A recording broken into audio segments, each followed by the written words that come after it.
Welcome to Registered, the podcast of the Catholic Register, where we'll be taking a look at the stories that graced all of our platforms over the past week.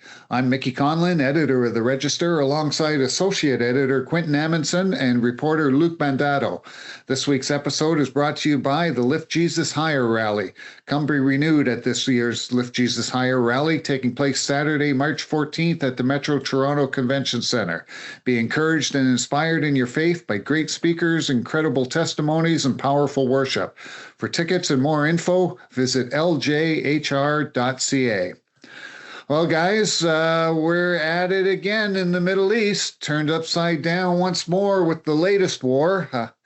Do we even want to call it the latest war? Maybe we should just call it what it is, the constant war. So we've got Israel and the United States joining up to attack Iran and the Islamic regime there responding in kind. Where this is different, of course, is the direct involvement and the commitment to oust the regime leaders. Sure, the Americans have popped in here and there, like last summer's 12-day war when those same two countries launched attacks on Iran's nuclear facilities. This one, though, seems to be different. The USA they're in the fray for the long run. Now, however long that long run is remains to be seen. We've seen the U.S. Drop out in other places. We'll see what happens here. As for us as Catholics, we've got a bit of a conundrum here, and there's no doubt there's a real split in response to the conflict, and that's shown in some of the work we've done this week. For sure, there's a huge number of Catholics on either side, those cheering on the Israelis and the U.S. pounding the Islamic regime. Perhaps there's just as many who would fall in line with Pope Leo XIV, who, as can be expected, is calling for prayers for peace and to let diplomacy settle this before any more lives are lost. Well, Quinton, we'll talk to you about a Catholic fellow that wants... has no problem with launching strikes on what he considers an evil regime in Iran. Thanks, Mickey. Yeah, that Catholic is MP Garnet Jenis, who represents Sherwood Park. And I thought it would be good to reach out to him because he has long engaged with the Iranian Canadian diaspora. And for many years, he led the parliamentary charge to get the IRGC to be a terrorist organization listed as one. So we knew that he would stand in solidarity. And he had a message during my call with him directed towards the Catholics who feel very uneasy about the military campaign. And I think it would just be best for me to share the exact quote. He said, "All of us wants to see peace and minimization of violence and conflict, and that requires care for the common good and the people affected by these dynamics," said Jenis. "It is wrong to just look at relations just at the state level. We need to remember the people on the ground in those states. If nations continued turning a blind eye, the merciless slaughters of protesters would have continued. This intervention is justified, and we must be in solidarity with the people." And of course, he was alluding to the tens of thousands of people who were executed by the regime in the weeks since an uprising came about early in the new year. Well, we're not sure the exact numbers there, but we're getting lots. It seems to be the one constant, is there's more than 30,000 people, and this is just in kind of like a little over 2 months since the protests against the regime broke out. And of course, that was one of the things that Donald Trump said, "Stop doing this or we're coming in there and we're going to do what we have to do." And lo and behold, last Saturday morning, as I was woken up by a ping on my phone from Quinton telling me that I'm going to have a story on this for you. I hadn't even woken up yet, and I found out. So thank you very much for letting me know. I turned on the TV right off the bat. So, well, how about you, Luke? I know. How about you give us a little bit from the side of the Pope, who, of course, wants more diplomacy and immediately wants peace. Yeah, for sure. Like you said at the start there, Mickey, it is kind of a two-sided, double-edged sword, if you want to call it that. I was, like you, I was asleep on Saturday morning. I was in the nation's capital visiting my sister in Ottawa, actually, and I woke up and it was I think my father was up and he had already had all the news pulled up on his phone, and I just had this sort of feeling that I had seen this episode before. I don't know if it was a few years ago or exactly when it was, but I don't know if anyone else is just kind of tired of the constant conflict that we seem to just be waking up to and viewing through our phones. We'll talk a little bit more about how we see that news later on this episode, but yeah, it's interesting. I think Garnet raises some good points, and I know that I'm not really in any sort of position to counter those points. I don't have any sort of degree in war theory or anything like that, but you can see the other side of the argument as well, this sort of call for peace and for diplomacy and for continued peace talks. The question kind of becomes, when is enough enough? When is talking not getting us anywhere? And I think that's the argument that some people are having right now. If we're going to discuss the just war theory in a bit there, Mickey, I guess people could say from, Iran's view, it could be seen as unjust aggression. But it also passes some tests, such as the cause and chances of success. So when we break that down a little bit further, it'll be interesting to see where the coins lie. But I think that there was it meets grave harm. I don't think that the strikes were something that were completely out of the question, but I don't think that means as well that Catholics and people around the world want to see other ways of this being solved between just nuclear tactics or military tactics. Yeah, well, just to get into the just war theory, it's a doctrine of military ethics that aims to ensure that a war can be justified through a series of criteria. And if these are all met for a war to be considered just, well, they could be. And some of these things are, will there be lasting grave damage? Well, find me a war where there isn't lasting or grave damage. Is it a last resort? Some say yes, some say no. Are there serious prospects of success? Well, you'd think with the U.S. Being involved and all their firepower, yes. But we've seen the U.S. has gone into Iraq, left it a mess, went into Afghanistan. A day after they left, well, the Taliban was right back. So success? No. And proportionality. Are the evils not graver than the one eliminated? Well, we could see. We won't be able to see that until, say, a new regime comes in. But is it, meet the new regime, same as the old regime, or one even worse? So we just don't know. So any thoughts on that, guys? I think one thing I was able to glean from a conversation for a follow-up story I'm doing this week, from the president of International Christian Concern, one of those prominent, Christian watchdogs. His thing is, he definitely agrees very strongly with the sentiments for peace and dialogue with Pope Leo. But he just recognizes that, there have just been so many attempts, and it just seems like it's gotten to the end of the road, and there just is, no, really room for maneuver or, cause for compromise, in terms of the core tenets. So I think in terms of, maybe kind of the last scenario, I think that's one of the arguments that are going to be used, is maybe there has been a big historical precedence of many different presidents, many foreign leaders trying to engage with the regime, but not being very fruitful and getting far and making some sort of human rights amendments, or maybe even more concretely, trying to abandon aspirations when it comes to certain weapons programs. So, from that angle, that's a pretty strong case in terms of the last resort argument, in terms of maybe being in favor of this action. Well, we've got to look at too, and a lot of the politicians, especially the MAGA politicians down in the States, are pointing out the fact that basically we've let them have the run for 47 years. And now it's time. All right, we got to shut these guys down. It's finally, because let's face it, Iran has been exporting terror for so long.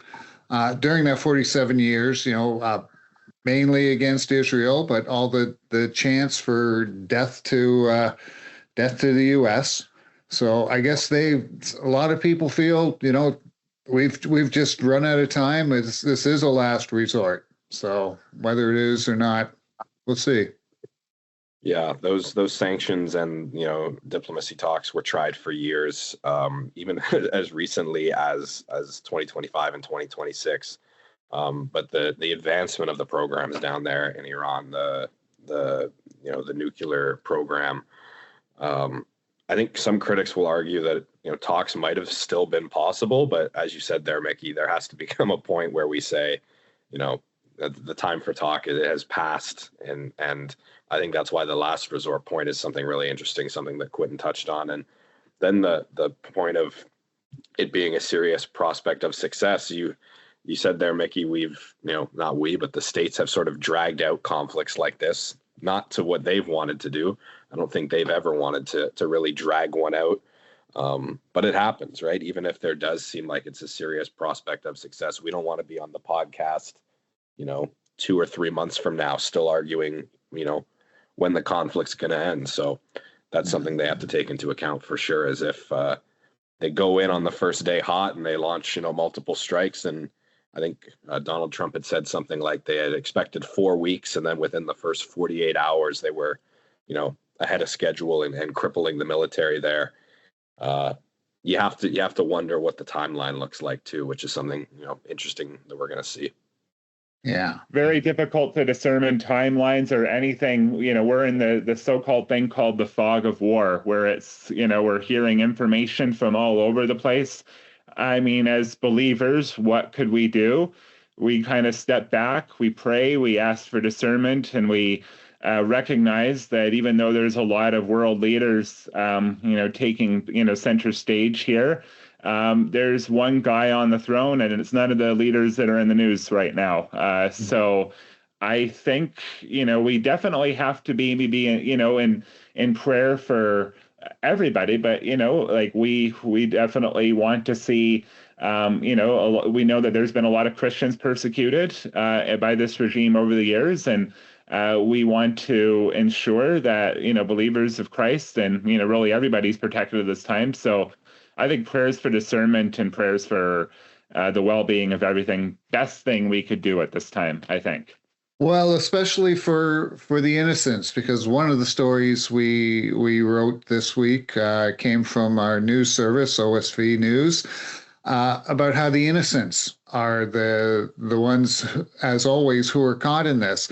And that's at least the one thing you can say about modern warfare. It's not like in the old days, like World War II, where you just sent the tanks in and just blast everything. They do try to pinpoint where the attacks are going. It happens though, and there's the innocent people always get caught up in it, as we've seen in the Gaza situation, and so many of these Mideast conflicts. It's just how it happens. So that's where we can stand with the Pope and all the others, praying for the innocent people who are caught up in this. So I guess so where we look at things would depend on the political spectrum that we're on, and in many ways which media we get our information of, because God knows the opinions out there cover the whole gamut. And it's interesting just how much the opinion varies, and due to our choice of media sources. Nowhere is that disconnect between sides seen more in the battle on the American airwaves, where you got your CNN versus Fox News battle, basically the Democrats versus the Republicans, Quinton, though, you had an interesting conversation this week with Andrew McLuhan, grandson of Marshall McLuhan, and Andrew is carrying on the family tradition in studying the developmental effects of media. As we know from Marshall, the medium is the message, and Andrew, after some time and thought on the matter, he's come to agree with his grandfather, the former University of Toronto professor. Why don't you tell us a little bit about that conversation? Yeah, thanks, Mickey. Speaking of university, like one of my favorite courses was a communications theory class that we did as an elective, and one of our capstone projects was a presentation on medium as the message. And I definitely enjoyed, really delving into that world. As a 20-year-old, I was starting to maybe kind of grasp a little bit, but like Andrew did in his 30s, you get more and more of a sense with life experiences and just a little bit more discernment about what it really means for the platform itself more than its content to really shape and transform human beings and the way they live. And the medium and the message is getting a little bit of a revitalized push because we want to see, well, what does it mean in the age of AI? And he knows very much that it is already definitive. We're already past the tipping point. And he is making the conscious decision not to really engage with it because he is a great lover of words. He is a poet and he is a great essayist.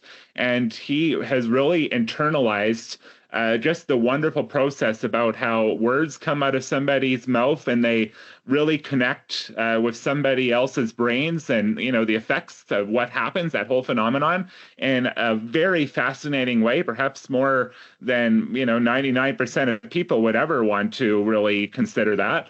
So, considering he has such a love of, words and language, he thinks that those abilities could potentially be dulled if you outsource a lot of that to AI. So he's not planning on using large language platforms in the foreseeable future to a great degree. And that's going to be something that we're all going to maybe have to consider. Luke, what questions are you really kind of pondering right now as a user of AI or not?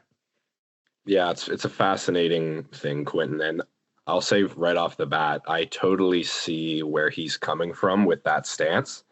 I'm fascinated by AI. Like, I genuinely can't grasp some of the things that come out of it in the amount of time that it takes to process information. It really does baffle me.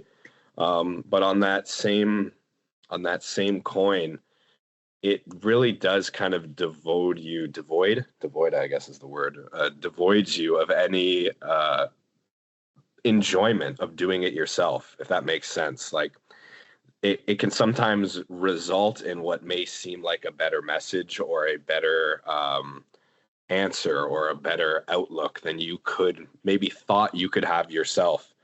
But I would argue that the ability to formulate and process those thoughts yourself, and then if we want to talk about communication, express those thoughts to others or even to yourself in a way that's intelligible, that's really the joy, of what we do. And as a journalist, I was thinking about this the other day. The real joy that I get from my work is something that artificial intelligence kind of set to rob us of. And that's why I think I'm leaning more and more, as it sort of dawned on us in these recent years, I'm kind of going from fascination to a little bit of distance from it myself as well. I don't know if you feel the same, Quinton, but I don't want to say the last enjoyable part of my work as a journalist is being able to write and express myself. But when something threatens or is always on the table to take that, it's something you definitely have to be wary of. I agree, Luke, and I definitely feel I don't want to, really rob my ability to engage with, creative faculties. And I guess in the aftermath of this interview, I remembered a podcast that was recorded a few years ago by Alan Alda. He was the star of a show called MASH. I'm sure Mickey and many people are familiar with that one. And he and his co-star, Mike Farrell, who played BJ Honeycutt, they ran through a scene where they, performed dialogue from MASH written by ChatGPT. And, just as an experiment. And they really found that it was just superficial. The input patterns, really took away that original spark and really went in a predictable, very lifeless, direction that just really had none of that originality, none of that unique lived in quality. I mean, that's what I think we're getting, more and more from the AI writing. And I don't want to play a part of that. Like I see the folly right there. And that MASH episode kind of reigned large in my mind. And I think they really touched on something about what we risk if we rely on AI for writing. The one that I saw, Quinton, was a Seinfeld episode where it perfectly made Jerry's apartment. It had Kramer burst through the door, and Kramer had some one-liner that you were supposed to laugh. But I think the kids are calling it AI slop, and I say that I'm a kid myself, I guess. But it's devoid of any intelligence. It's devoid of any wit or sharpness, and that's just I don't think that's just for comedy, whether it's MASH or Seinfeld. That comes out in academic things that have been put through AI, or even just an everyday question. The responses people are getting back, let alone if it's trying to make those images or videos we see on our timelines all the time, it's becoming so far removed from what seems to be a beneficial product. Yeah. Well, we all see it when you Google something now. Everything the first thing that comes up is AI overview. So it's there and you can't get away from it. And I don't know how much you've delved into it. I have to admit, I have just once. And funny enough, it was while trying to write a news release for this podcast itself. So, and it came up, and just as you said, it just didn't have that human touch to it. So, of course, I took what was there and rewrote it. And but I did find it was very helpful in many ways. But as you guys say, it really takes out the human touch. So I could never, use a script and speak off of an AI script, because it would, first of all, I think it would be found out immediately just from the way it sounds. Like if you two were here listening to me repeat an artificial intelligence script, it wouldn't feel like we were having a conversation. And secondly, I don't think you're able to, I don't think you're able to convey anything you want to convey. You're conveying what something else wants you to convey, or what it thinks it wants you to convey. So whether it's a script or a press release, or if you're looking for questions as a reporter or things like that, it may be a good starting point, but to use it directly, I think is taking everything we enjoy about this job and kind of simplifying it to a point of numbness. Well, exactly, and that's one of the things. But here, I've got something here. Just one of the notes. The Vatican Synod Study Group is proposing a creation of Pontifical Commission for New Technologies. And this was just announced March 3rd. So we can see, I know we've been waiting on Pope Leo. Something's coming from him down the pipe on AI. I know quite often you've written about this, Quinton. So we'll see how that works out and what's going to happen. So stay tuned. AI is not going away. So I guess we probably all agree that the medium is going to continue to have a lot to do with everything in our lives going forward, including in education. Whether that's a good thing or not, we'll see. But what we can say for sure is that Catholic higher education is a good thing and will also be with us for the long run. So this week we did our regular feature on Catholic higher ed, and both of you guys you found some interesting stories. And two of the stories that came up were a couple Catholic institutes that are growing to meet the needs of the modern world. Luke, out at what's Our Lady Seat of Wisdom up in Barry's Bay, Ontario, got up its sleeve. Yeah, it's funny, Mickey. I feel like every time we give them a call, there's some form of growth or a new program or just anything really out there in Barry's Bay that they're doing to increase Catholic higher education. So it was great. I sat down with Patrick Crane, who just took over as president, I believe, of Our Lady Seat of Wisdom.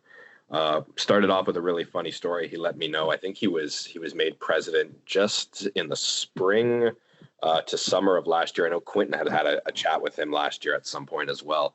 But he mentioned that his wife and him are both alumni of the college, and they had actually moved back up to Barry's Bay just because, they met at the college. They loved the community. They're raising their family up there now. So that was a really interesting touch. And he says, there's people still in almost every department in that school that are alumni and within that little community up there. So that's really nice to see. In terms of what they've been doing, they've launched a Lent podcast series, Into the Desert. Maybe we'll have to get Patrick on here for an episode in the future, but they've been doing 2 or 3 short episodes a week during Lent, focusing on biblical, historical, and liturgical meanings of Lent.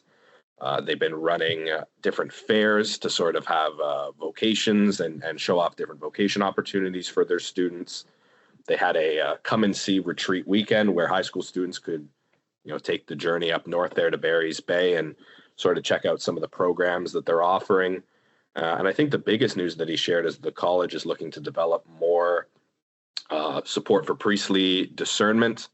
They're looking into including 4-year Bachelor of Arts program that was launched last year. In addition to that, they're hoping to have programs in the future for philosophy and theology. So just really expanding some of the educational side of things. But the growth is good. Student numbers are up. Enrollment is up. Obviously, maybe not as much as a Catholic school and a Catholic school board's enrollments would be up. But for a private institution like them, the numbers are looking good.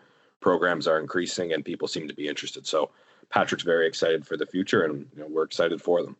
Well, Our Lady Seat of Wisdom, like it's about 20 years old. It's just someone's dream, to have a Catholic liberal arts college, and it's just grown, and it's the number of people that graduates that have come out of it and are working in the church. And in fact, when we were running our Youth Speak News, we always had students from there writing for us, and very, very intelligent group that we always had with us. And it was a pleasure to deal with them. So we're wishing them the best going forward. Also out west, Quinton in Calgary, the little university that could, St. Mary's. They've got some grand plans as well. What's going on there? They want to grow from 1,000 to nearly 2,000 students in about 3 years, and they are going to accomplish that or endeavor to do so by they're taking over a brand new building that was formerly run by one of the, religious sisters congregations, and they're going to put new classrooms in there. They're going to attract out-of-town students with residences, something that they've never had before. And they are going to also create a new dome-shaped gymnasium for their athletes, because their athletes have never been able to practice on campus or play on campus. So they're going to bring their athletes home, and they're going to provide a home for students. But this is just phase one of a 3-phase plan to aggressively grow the university. I guess we're going to have to find out in January 2027 what other plans they have up their sleeve to get close to doubling their student population. Well, we can only wish the best to both of these places. They've got big ambitions, and let's hope that it comes through for them. So you can read about both those schools and a few more. We got about 5 stories about different higher education institutes. You can always read that on CatholicRegister.org, where you can catch all your Catholic news. So I'd like to thank you guys for joining me this week. I'd like to thank the people that are tuning in. Thank you for making this happen. And also, we'd like to thank our sponsor, the Lift Jesus Higher Rally, which is happening Saturday, March 14th. That would be next Saturday, actually, at the Metro Toronto Convention Center. Be encouraged and inspired in your faith by great speakers, incredible testimonies, and powerful worship. Visit ljhr.ca. And of course, again, tune in, coming to visit catholicregister.org to catch all the Catholic news. So thanks again for tuning in, and hope to see you next week.